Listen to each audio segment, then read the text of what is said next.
중국하고 우크라이나의 우크라이나하고 러시아의 네. 전쟁 중재가 기대된다라고 하는 뉴스가 있습니다만, 저는 이게 오히려 전쟁 확전에 대한 일종의 예고다라고 생각을 하고 있습니다. 먼저 기사 보고 다른 방향으로 분석을 좀 해보고 싶어요. 네, 중국과 우크라이나가 현지 시간 16일 외무장관 간 통화를 통해서 우크라이나 전쟁 종식을 위한 방안을 논의했다고 합니다. 이 통화는 지난해 12월 친강 중국 외교부장 취임 이후 양국 외교장관 간의 첫 공식 대화인데요. 그리고 시진핑은 이르면 다음 주에 러시아를 방문해서 푸틴과 정상회담을 할 것으로 알려졌고, 또 이어 젤렌스키와 화상회담을 할 거라는 보도가 나오고 있습니다. 자, 지금 우크라이나는 우군이 없어요, 사실. EU한테는 이제 왕따를 당하고 있는 상황인 거고, 무기, 비행기부터 시작해서 자주포 포탄 달라고 그렇게 난리를 치고 있습니다만, EU하고 미국은 이제 더는 못 줘. 필요하면 한국한테 얘기해. 왜 우리한테 얘기를 하는데, 이씨. 지금 이러고 있는 상황인 거거든요. 왜냐면 왜 우리한테 얘기하냐고? 야, 모르냐 요즘 국제호구 한국. 그리고 걔네가 그렇게 재고가 많단다 라고 하면서 우리한테 뒤집어 씌우려고 하고 있거든요. 그러니까 우크라이나가 일단 달라니까 주면 나중에 미국이 그 돈 치러줄 거야. 택도 없는 소리죠. 결과적으로 우리가 돈 주고 나중에 그 빚 받으려고 쫓아가갖고 몇 년 동안 우크라이나 호구짓을 해야 될지 모르는 상황이 되는 겁니다. 그리고 제일 중요한 거, 포탄 값은 누가 낼 건데? 그 포탄 값을 풍산이 돈 안 받고 그냥 외상으로 줄 것 같아? 우리가 세금으로 국방부가 돈을 내주든가 지급 보증을 해줘야 나가요. 그거 무상으로 해갖고 막 줄 수 있는 포탄이 아닙니다. 하려면 우리 국방부가 미리 사놔서 재고로 갖고 있던 탄을 외부로 반출시켜야 되는데, 이거는 명백한 법 위반이거든요. 국가보안법 위반이에요. 그렇기 때문에 현재로서 돈 없이 포탄이 넘어갈 가능성은 없습니다. 현재까지는. 돈이 필요한 거죠. 자, 이런 상황에서 무기를 못 받는 상황에서 우크라이나가 지금 있는 상황을 정리를 한다고 하면 어떤 방식으로 정리를 하고 싶은 게 최선이냐는 거죠. 이왕 뺏긴 땅은 줘버리겠다는 거예요. 그걸 줘버리고 나서 나머지 땅에 대한 안전한 권한만 유지받으면 좋겠다. 쉽게 말해서 일종의 영세중립국 같은 지위를 원하는 겁니다. 그거에 대해서 EU와 러시아와 중국이 보증을 해주길 바라는 거죠. 즉, 여기서 우리가 포기하면, 이제 동서분할해서 동쪽을 포기하게 되면 우리는 더 이상 안 건드리는 쪽으로 해줘라고 하는 게 지금 우크라이나가 할 수 있는 최선의 선택입니다. 반대로 러시아 입장에서는, 내가 영토가 중요한 게 아니야. 영토는 언제든지 내 뺏을 수 있는데, 내가 젤렌스키 저 새끼가 대통령이 있는 자리는 못 보겠어. 저거는 어떻게든 뿌리째 파내야 돼. 그 딸려있는 새끼들까지 다 파내야 돼. 안 그러면 나는 이거 합의 못해. 라는 쪽으로 갈 거라는 거죠. 즉, 안전한 망명. 즉, 젤렌스키와 그 종자들의 일종의 안전보장이 되는 선 안에서 아마 외교적인 협상을 필요로 할 거라고 봅니다. 그러면 지금 있는 상황에서 중국이 여기에 참전을 할 거냐 아니냐라는 부분이 제일 관심을 받고 있는 부분이에요. 즉, 중국이 더 이상의 그러니까 러시아에 대한 무기 제공을 할 거냐 안 할 거냐라는 부분에 대한 관심이 쏠리고 있다는 거야. 즉, 러시아도 현재 자체적으로 갖고 있는 무기로 전쟁을 이어가기가 힘들고, 우크라이나도 서방의 지원 없이는 지금 있는 쪽에 안정적으로 이거를 끌어가기가 힘들거든요. 근데 우크라이나 입장에서는, 야, 동쪽 떼줬으니까 서쪽은 지킬 수 있게 동쪽과 서쪽 사이에 어떠한 형태의 DMZ를 해줘라고 요구할 가능성이 높다는 겁니다. 그러면 DMZ 선을 긋는 게 문제가 아니라 양쪽에서 허용할 수 있는 일종의 평화유지군 내지는 중립군 형태로 해갖고 그 안에 누군가가 와서 말려주는 사람이 있어야 된다는 거야. 안 그러면 간헐적으로 계속 싸움이 날 거거든. 휴전선 분할할 때랑 똑같은 거예요. 지금 이란하고 이스라엘하고 골란고원 놓고 100km씩 우리 비무장지대 하자는 거랑 똑같은 겁니다. 아마 요런 형태의 영토 분할과 일종의 중립군, 평화유지군, 내지는 정전관리군을 필요로 할 건데 그걸 파병해 줄 수 있는 사람이 누구냐는 거지. 아니야. 쳐다보지 마. 눈 마주치지 마. 눈치챘어? 아니라고요. 나는 중국군이 중심이 된 일종의 평화유지군이 그 중간 단계, 그러니까 동서 우크라이나가 나눠지는 쪽으로 파병될 가능성, 진주할 가능성이 크다고 개인적으로 생각을 합니다. 그거 안 받아들일걸? 아니 멀리면 할 수 없는 거. 이미 외교부 장관끼리 통화를 했다는 얘기는 이런 류의 협상이 오고 가고 있다는 거예요. 그걸 받아들이면 그걸 받아들이기가 쉽지 않아. 쉽지 않은데 아니야. 그거가 마지막 최선의 선택이 될 거라고 봐요. 그래서 결과적으로는 말이죠. 지금 있는 우크라이나하고 지금 러시아하고 바흐무인가? 지금 이제 그 경계선을 놓고 싸우고 있잖아요.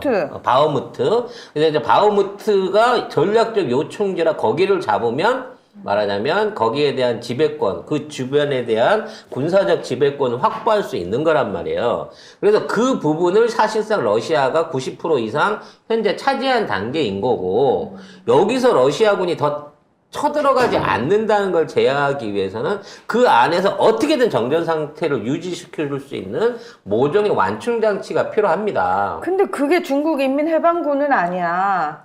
그러니까 중국인민해방군이 아니면 무슨 평화 위주겠든 나토군이 합상을 하든 일종의 우리 그 JSA처럼 뭔가 지금 정전 상태를 지켜줄 수 있는 완충고리를 만들어야 더 이상 군사적인 충돌이 안 일어난다는 거거든.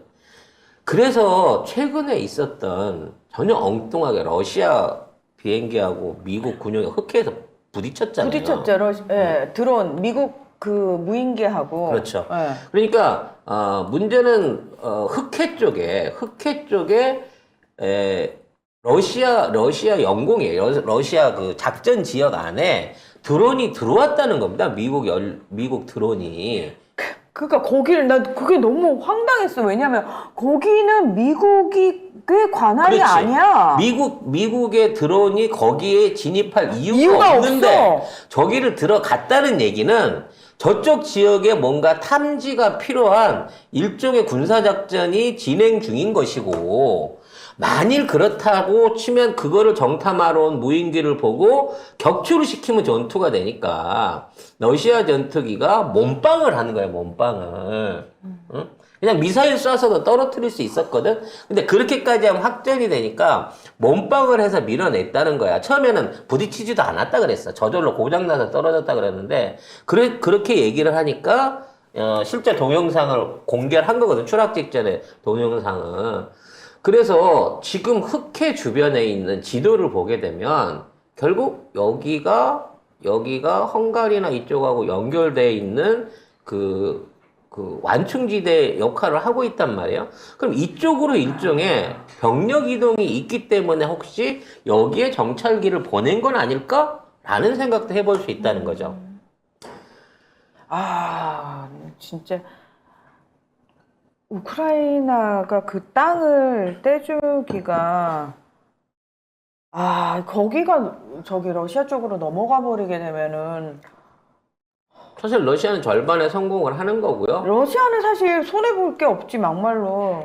근데 그리고 이제 아까도 얘기했지만 이 전쟁을 끝내기 위해서 러시아는 포기할 이유가 없으니까, 이미 이제 이걸 잡았으니까 여기에서 이제 더 확전이 되려 그러면 그 러시아한테 반격할 수 있을 만큼의 무기를 제공해야 되는데, 이 무기를 요구받고 있고 제공해야 될 규모가 너무 커요.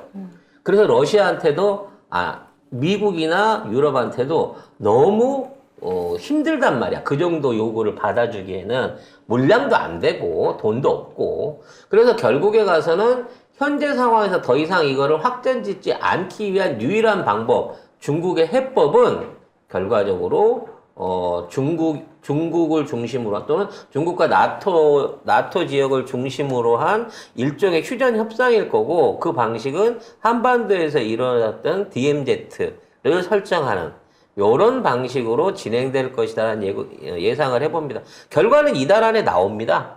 오래 걸리진 않을 거예요. 결국 지금 시진핑이 푸틴을 만나러 가기 전에 우크라이나하고 중국의 외교장관들이 얘기를 하고 있다는 거는 나중에 시진핑하고 우크라이나가 만났을 때 거기에 대한 실행적인 문제를 우크라이나한테 약속받기 위한 걸 거예요. 근데 중국이 왜 이렇게? 중국이 왜 이렇게 러시아와 우크라이나 중재하는 거죠? 지금 중국은 이 유럽을 새로운 경제 영토로 삼으려고 하고 있어요.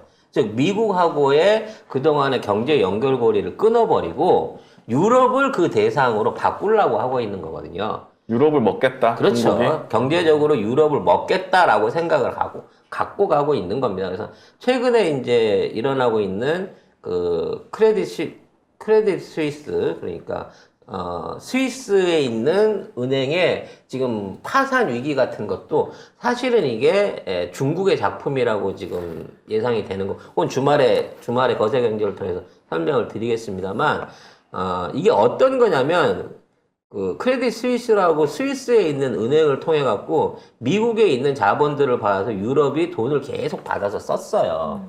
근데 이 은행이 부실해져 갖고 현재 파산 위기가 와 있는데 그러니까 추가로 자원을 충족을 시켜야 되는데 이거를 최대 주주인 중동 쪽에서도 중동의 사우디 국립은행 쪽에서도 미국의 월가에서도 추가로 돈을 못 빌려주고 있기 때문에 1,000조 원짜리 은행에 1,000조 원 규모의 자산을 갖고 있는 이 은행이 부도가 나면 유럽 경제가 사실상 완전 봉쇄가 되는 상황이 나올 수 있거든요. 즉, 더 이상 달러를 유통해서 쓸 수 없는 구조를 만들게 된단 말이에요. 그래서 이거를 막기 위해서 지금 유럽이 총력전을 펼치고 있는데 여기에 현재 돈을 대줄 수 있는 유일한 세력이 중국이라는 거예요. 그래서 결국은 중국이 이번에 우크라이나 전쟁을 통해서 최대 수혜를 본 이유는 그동안 망가진 유럽 안에 달러의 영향력, 미국의 경제적 영향력을 빼내고 그 자리를 중국이 대신할 수 있게끔 준비를 하고 있다는 거고, 그렇게 되면 점점 더 미국하고의 경제 블록 분리는 더 심해질 수 있는 거고요. 지금 친미 경제를 계속 끌어가면서 중국하고 경제적인 어떤 갈등을 벌이고 있는 우리 입장에서는 점점 중국에 수출하는 중간재가 줄 수밖에 없다고 하는 이 연쇄 도미노 현상이 일어나고 있다는 거예요. 그래서 중국은 적극적으로 이번에 우크라이나 전쟁을 해결하고 그 이후에 전후 복구 사업이라든지 또는 유럽 경제를 다시 되살리기 위한 일종의 투자 자금들을 중국이 위엔화로 제공하는 방식으로 해갖고 중국과 유럽의 경제적 연결고리를 확 올리려고 준비하고 있기 때문에 그래서 적극적으로 이 분쟁을 타결하려고 하는 방식으로 임할 것으로 예상이 됩니다.